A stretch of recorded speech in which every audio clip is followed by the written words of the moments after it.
Hello everyone, my name is Prince Tyler Espalinar and today I'm going to show you how to launder your clothes properly, how to get off the dirt and how to sort them properly.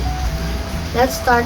These are our dirty clothes and we're going to sort them so the colors don't get mixed together.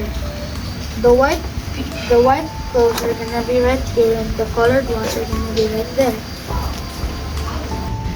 After we're done sorting our clothes, we will soak them with water and we will try to get as much dirt as we can.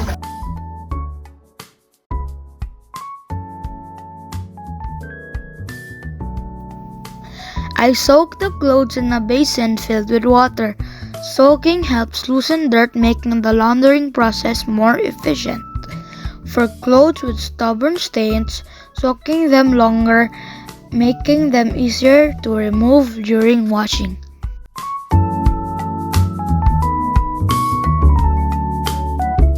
We're done soaking. Now let's go to soaping. After soaking, I proceed with the first soaping. I use an appropriate amount of soap powder and mix it with the water. Gently scrub the clothes, paying special attention to areas like collars, cuffs, and underarms. Ensures all dirt and odors are removed.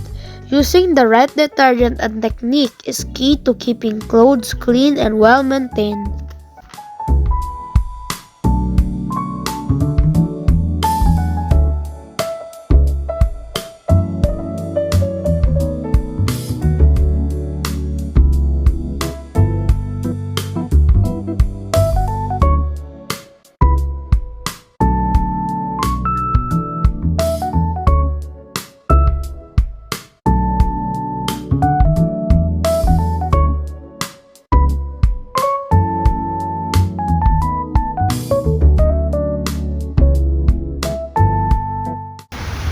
Now we're done soaping, we will rinse our clothes.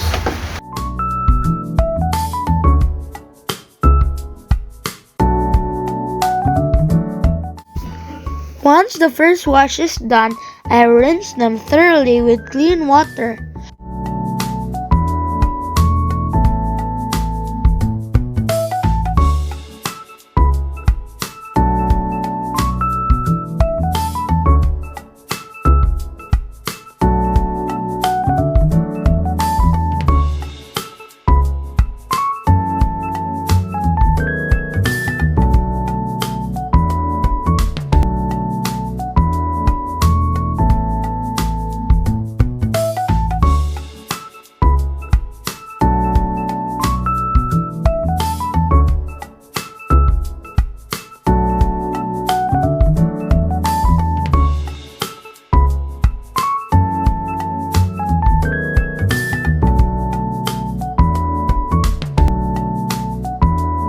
I make sure to squeeze out the soapy water and repeat rinsing until no more soap suds are visible.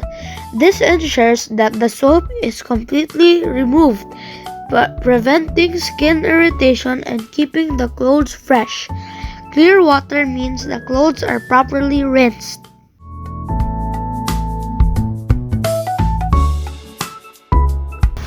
Now we're gonna do our final rinsing and we're gonna use the fabric conditioner.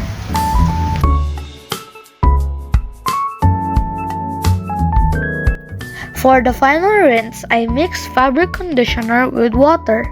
This step is not just about adding fragrance. It softens the fabric, reduces static, and makes the clothes more comfortable to wear. Now we're done final rinsing our clothes. Next step is drying. Finally, I dry the clothes. I squeeze the excess water and hang them on a clothesline under the sun. Sun drying not only dries the clothes but also helps kill bacteria. Proper drying is essential to keep the clothes fresh and prevent mildew.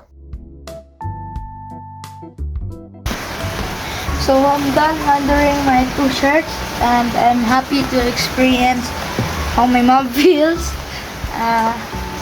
Yeah, I hope you learned something new from this video. Bye-bye!